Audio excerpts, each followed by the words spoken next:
Remember last episode when I said this was the least terrible Onion episode? Yeah, that may still be true, but it's a really close contest. They're all so bad. This very first shot is the only shot in the episode that has any sort of stools. I feel like I'm being deprived of stool continuity recently. Oh god, this episode's also giving me flashbacks to Together Breakfast. This is one of those nothing scenes that doesn't go anywhere, more typical in shows with longer episode lengths. I think a lot of animated sitcoms like to do this. Yes! Perfectly timed afternoon sandwich complete. Wait, I can't eat such a perfect sandwich all on its own. It needs a side. Steven also starts this episode by talking to himself, which goes on a lot throughout the episode since Onion doesn't really talk. I'll have a bigger point to make about that later. What does maximum barbecue imply? Is there a gradient of how much I can barbecue? Have I not been barbecuing to my full potential all this time? I gotta step up my game. I gotta do a barbecue at least once a week this summer. Onion! You just put that screen in! I was gonna say something about that. This window has always been glass before. They took out the glass and put a screen in just to have this joke work. And so Onion wouldn't gore himself on broken glass. I might be remembering wrong, but I feel like I've only seen this patio set on the deck get used once ever by Amethyst back in the previous Onion episode. Feel free to correct me if there's another instance. Jeff's original crab shack. I assume this is a different crab shack from Fusion Cuisine, since that one was on the shore. I wonder if this is a Burger King situation. You know how there was a Burger King restaurant that existed way before the chain, that it sued to prevent the chain from opening any restaurants in a 15-mile radius or whatever? I don't know the details, look it up. The point is that one of these crab shacks is infringing on the other's trademark. Also in the same shot, this is the only motel I've seen in Beach City. I guess this place can facilitate tourism. I mean, I bet most of these houses are timeshares or Airbnbs anyway. Garage tarp? Curtain? Why isn't this door closed? Don't tell me because the opener is broken. That's what this thing is for.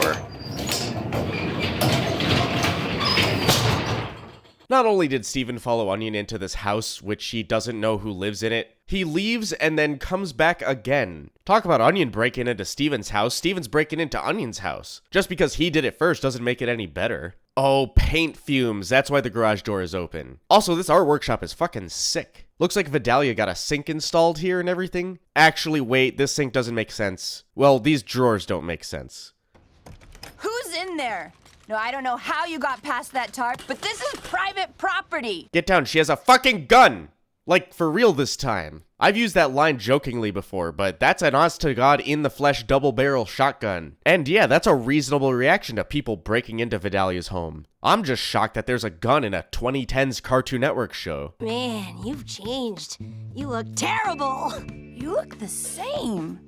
Terrible. Man, I love this character. Vidalia is the best part of this episode. Actually, the only good part of this episode. And I think this is an upgrade to her first appearance in Story for Steven. She didn't do or say much in that one. Here she's actually got personality. Notice that a lot of these paintings are of Amethyst's previous form, except for this really big one, which is of her current form. I'd have to guess that the big one is the most recent one, and Vidalia painted her based on a photo or something. That makes her surprised reaction to seeing Amethyst again kinda strange. So, did you paint these when you used to hang out? Yeah, some of them. Some are new, though. Vidalia must have gone through a fuckload of purple if the only thing she was painting was Amethyst, and Amethyst shapeshifted into abstract, weird things. Honestly, if it were me, I would have done photography instead of painting. Makes you think that Amethyst wanted curly hair like Rose. I'm surprised gem hair even reacts the same way to a curling iron. The curls, I mean. I don't know about the fire. Why didn't she just shapeshift her hair to be curly? In this photo booth picture, Amethyst shapeshifted into Marty, a real stupid-looking version of him. What about kids? Oh, here's one now. You're Onion's mom? I mean, she's got onion hair. Her name is fucking Vidalia, for Christ's sake. I thought it was pretty obvious. Also, definitely kind of a person to name her kid something like Onion. Hospitals gotta stop letting mothers name their kids while they're still high on painkillers. Oh, that's a great idea. Steven, Amethyst, Onion wants to know if you'd like to stay for dinner. Didn't Steven just get done eating lunch? Did he even get to eat lunch after the onion chase? Let's get a look at this house. Yep, that's a kitchen. Honestly, there isn't much to talk about in here. This looks like a pretty typical American kitchen. Do you ever hear from old Farty Marty? It's weird how Amethyst knows about Marty. I'd have to guess that he came back at least a few times after the events of Story for Steven. He had to if Amethyst were to know what he looked like, since they never crossed paths in the actual episode. Okay, check this out. Back in Mirror Gem, there was a calendar that was turned to the month of June. And now here we're seeing a schedule that's setting the date somewhere between the beginning of June and June 25th. I always like to see objective evidence of how much time has passed, and here I can tell it's been around a year since the events of Mirror Gem and Ocean Gem. Also, younger beardless Yellowtail looks like... Actually, I don't know what he looks like, aside from Onion, obviously. What other cartoon character am I thinking of here? You should see your face right now. Hey, sour cream. I just didn't expect any of this. Amethyst and Vidalia continue to talk in the background during the scene, and it's perfectly intelligible, but they don't say anything worth mentioning. It's all typical old friends catching up type stuff. They do mention trashing the mayor's boat. I didn't know Dewey had a boat, unless it was a previous mayor, in which case I didn't know there was a previous mayor. There are all these fancy boats sitting around. Remember when we snuck onto the mayor's boat and trashed it? Why do you hate food? Why are they leaning into the onion-hating food thing so much, when the first thing we ever saw him do in the whole show was eat a bag of popcorn? Also, we already have a character who hates food. Her name is Pearl.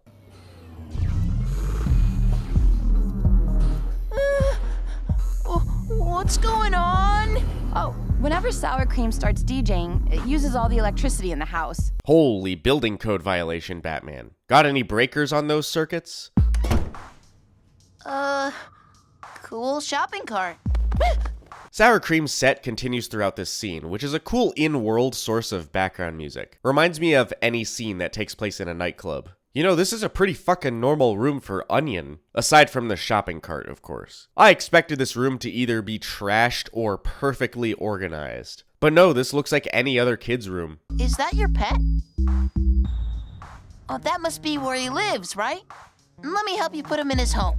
This scene and the rest of this episode does not benefit from Steven talking to himself. They wrote themselves into a corner with making Onion a character that doesn't talk. I know Steven's gotta say something, but I really think it should have been toned down. Sometimes scenes with a bunch of weird stuff like this benefit from a bit of silence. Oh, it's happening! Wait, what's going on? Here he comes! Huh? Happy birthday, Onion. Is this you being bored? Yeah, this might be the most fucked up joke in the whole show. This might be the most fucked up joke in any Cartoon Network show. I have no words other than fucked. This is fucked. I think this poster is a reference to the Twilight Zone, maybe? I mean, it's obviously a reference to the Shawshank Redemption, where there's a secret tunnel behind a poster. I've never seen Garnet this upset.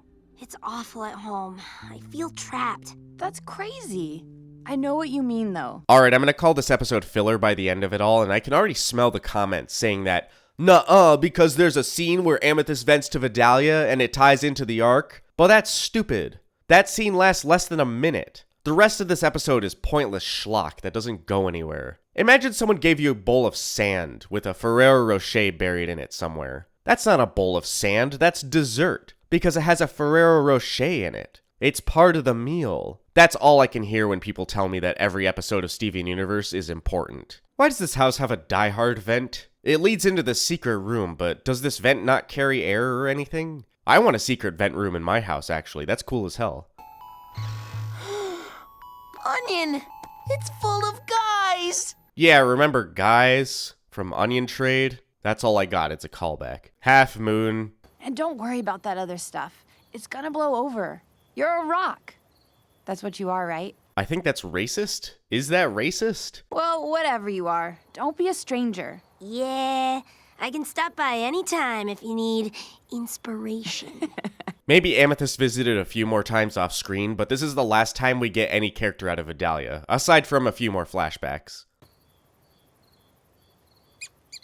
Alright, I think the joke is that the mouse has been in Onion's mouth since that scene with the snake. We didn't see the snake eat it because, you know, Steven's point of view and all. It's just kind of weird, much like the rest of this episode. Yeah, this episode is weird.